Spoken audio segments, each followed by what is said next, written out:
Chegamos ao momento mais importante da programação. A palavra de Deus vai ser pregada. Quero lembrar os irmãos e amigos que não desligaram os seus celulares, por favor, desliguem agora, certo?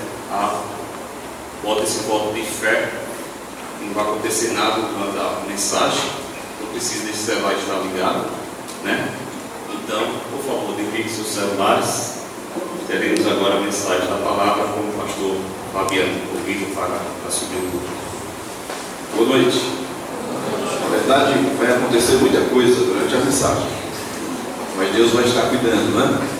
Muito bem, irmãos. A meditação que eu gostaria de ter com os irmãos hoje à noite é do Salmo 23.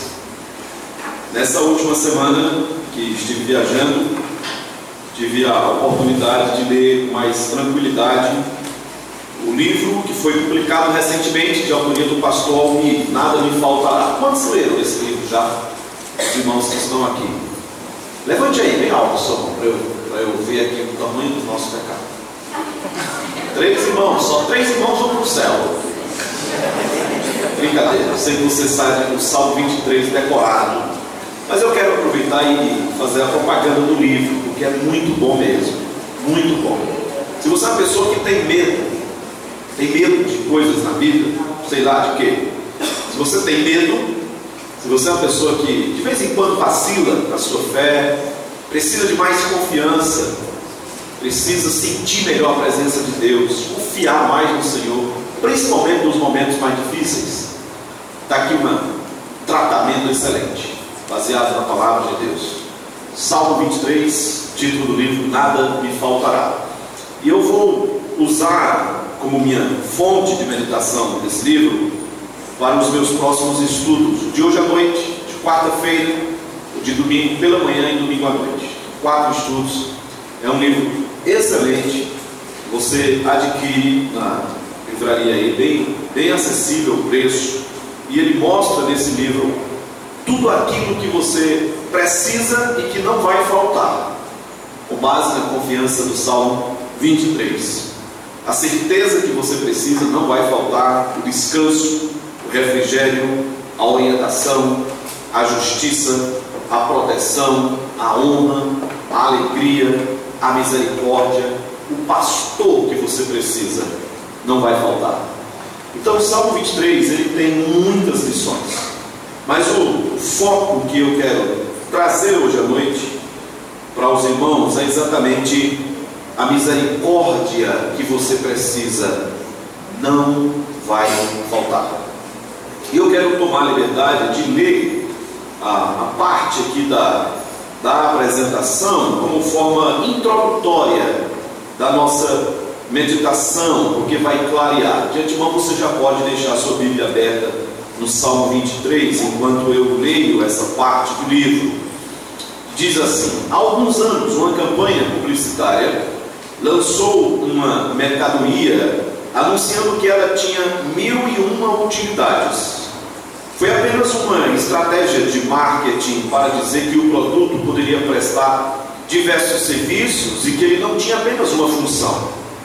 Mas temos de admitir que certos artigos têm muitas utilidades, podem não chegar às 1001, mas têm várias utilidades. Na Bíblia também há certos textos com muitas utilidades. É verdade que alguns deles se aplicam somente a algumas situações, mas não a outras. Uns expressam alegria, outros tristeza. Uns nos servem quando estamos com medo, outros para momentos de vitória. Mas há os que cobrem uma gama maior de situações da vida.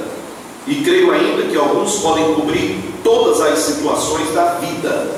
E um destes é o Salmo 23. Ele pode trazer conforto aos que estão sem forças, alegria ao entristecido, ânimo ao desencorajado, louvor ao alegre, esperança ao desanimado, tanto lábios chorosos e compungidos, quanto bocas abertas em sorrisos, e tanto olhares entristecidos pelas perdas, quanto os olhos brilhantes de conquistas podem declarar: o Senhor é o meu pastor, nada me faltará. pode servir de lenço para rostos molhados de lágrimas, de bandeira para uma causa, de poltrona na qual se descansa após um dia de trabalho, de um escudo que se toma para espantar o medo, de um travesseiro no qual se deposita a cabeça cheia de confiança no cuidado de Deus. É um dos textos bíblicos mais graciosos e amados. E tem apenas um apelo universal. Expressa confiança e confidência, pois fala de Deus de uma maneira muito especial. Ele é familiar tanto no sentido de que é bem conhecido, como no sentido de que nos dá a sensação de estarmos em casa. Pelo seu título, ficamos sabendo que ele é um salmo. Mas o que é um salmo, afinal de contas? Um salmo era um cântico usado no louvor a Deus. Era uma maneira de manifestar alegria, gratidão, estima, reconhecimento da glória de Deus. Um salmo poderia ser entoado apenas com a voz, ou também ser acompanhado de instrumentos musicais. Os salmos são orações, confissões, louvores, ensinos, mas sempre cantados a Deus. Através dos salmos, nós temos a oportunidade de falar com Deus sobre nossos pensamentos e sentimentos, usando uma linguagem inspirada. Nos salmos, podemos expressar temores, dúvidas, confiança, tristezas, alegrias e esperança. O Salmo 23 também é uma poesia, a qual é um estilo literário que nos ajuda a expressar ideias e sentimentos numa linguagem figurada, cheia de imagens e de maneira evocativa. A poesia pode nos levar às emoções pelo exercício da memória e da imaginação. Ela nos ajuda a provocar e evocar o sentimento e a sentir o que deveria ser sentido. Manifesta nossas emoções de modo intenso, bonito, imaginativo. O poeta é um pintor que com palavras pinta mensagens em nossas mentes para produzir sentimentos e atitudes. Ele também nos ajuda a expressar com arte e beleza nossas afeições para com a pessoa de Deus. A poesia também tem a vantagem de expressar verdades profundas em poucas palavras. Numa boa poesia, uma frase pode dar origem a muito pensar. A profundidade é expressa de modo bonito e breve. Cada frase do Salmo 23 tem essas características. Há profundas verdades em cada uma delas, e estas são pintadas com cores marcantes em nossas mentes. O tema desta poesia é o cuidado bondoso de Deus para com o seu povo. Duas metáforas principais dominam o Salmo. Na primeira estrofe, que inclui os versos de 1 a 4, Deus é comparado a um pastor que cuida de cada uma de suas ovelhas. Na segunda, versos 5 e 6, ele é assemelhado a um anfitrião que recebe seus hóspedes de acordo com as melhores regras de hospitalidade daquela época. Cada uma dessas metáforas tem suas figuras de linguagem peculiares. Ele declara então no Salmo a hospitalidade de Deus.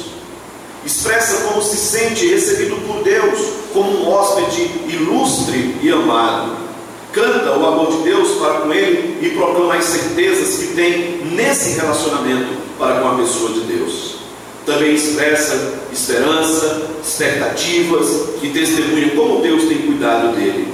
Recitar este salmo é confessar a nossa admiração por Deus.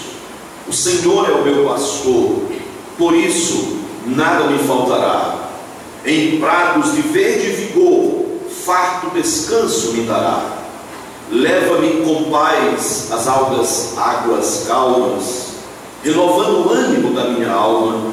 Em veredas de justiça com amor, me guia pelo seu nome e louvor. Mesmo no vale da triste escuridão, tua presença espanta o meu medo. Teu forte cajado e teu hábil cordão infunde-me o conforto que careço.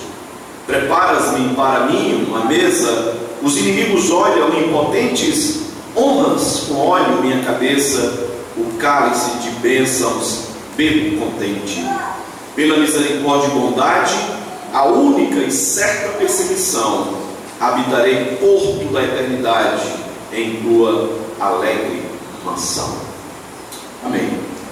Salmo 23 é o salmo que muitas vezes nós temos ido a ele para buscar consolo. Quem nunca precisou do Salmo 23? Quem nunca recitou o Salmo 23? Vamos ler esse texto da palavra de Deus.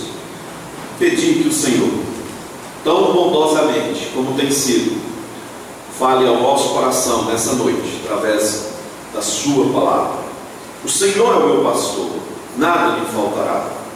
Ele me faz repousar em pastos verdejantes, leva-me para junto das águas de descanso, refrigera minha alma, guia-me pelas veredas da justiça, por amor do seu nome.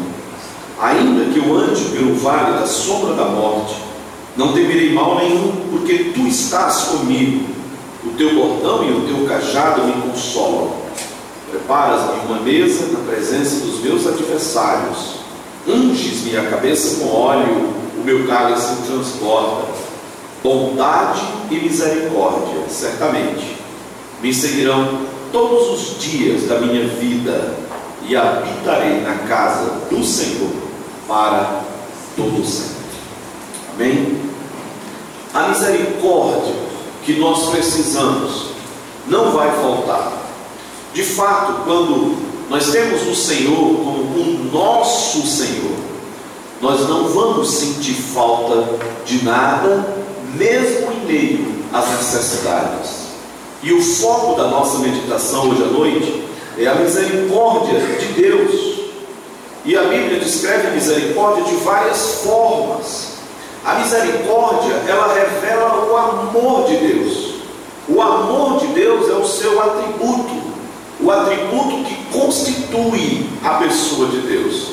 E ele revela esse amor na medida em que ele exerce misericórdia.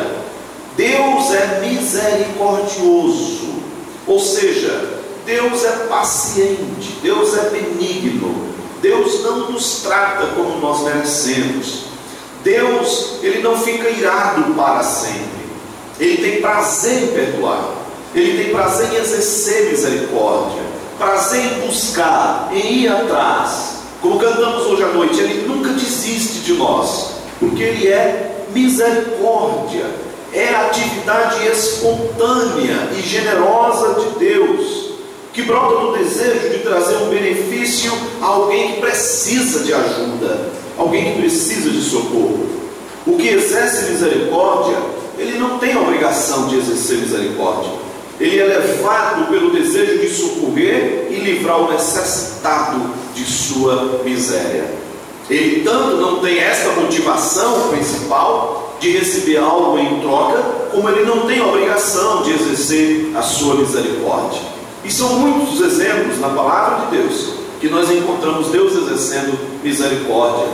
Na destruição de Sodoma, por exemplo, quando o Senhor envia os anjos para tirar de lá a família de Ló, e Ló meio que receoso, sem querer sair da cidade, porque ali ele tinha todos os seus bens, era ali onde estava a sua família. Os anjos meio que empurram Ló e toda a sua família para fora da cidade, porque aquela cidade haveria de ser destruída por causa do pecado do povo daquela nação, daquela cidade. E eles são arrastados para fora da cidade pela misericórdia de Deus. Nós encontramos pessoas exercendo misericórdia no livro de Ruth. Noemi e suas duas noras, todas eram viúvas, e viúvas eram desamparadas, porque o marido era quem providenciava o sustento, o suprimento das necessidades do lar. E aquelas então duas jovens viúvas são encorajadas pela própria Noemi a cada uma cuidarem de suas vidas. Eram jovens, cuidarem de seus afazeres. E Orfa fica na cidade de Moabe e atende o conselho de Noemi, mas a sua outra nora, a Ruth, vai com ela para Belém, um ato de misericórdia, porque Noemi já era velha, precisava de cuidado, de companhia, e ela coloca em risco sua vida, seus planos, seu futuro, em seguir com ela para Belém. Mas a Bíblia diz que este foi um ato de misericórdia. Encontramos Davi agindo com misericórdia, segundo Samuel capítulo 9. Ele decidiu agir com bondade para com algum descendente de Jonatas, seu amigo, filho de Saul. e eles encontram Mefibosete, e Davi dá a ele as terras do seu avô Saul, e o traz para comer juntamente com ele na mesa real todos os dias de sua vida. Saul só havia feito mal a Davi, mas Davi exerce misericórdia para com os descendentes, e poderíamos citar tantos outros exemplos. É essa misericórdia, irmãos, que caracteriza a pessoa de Deus.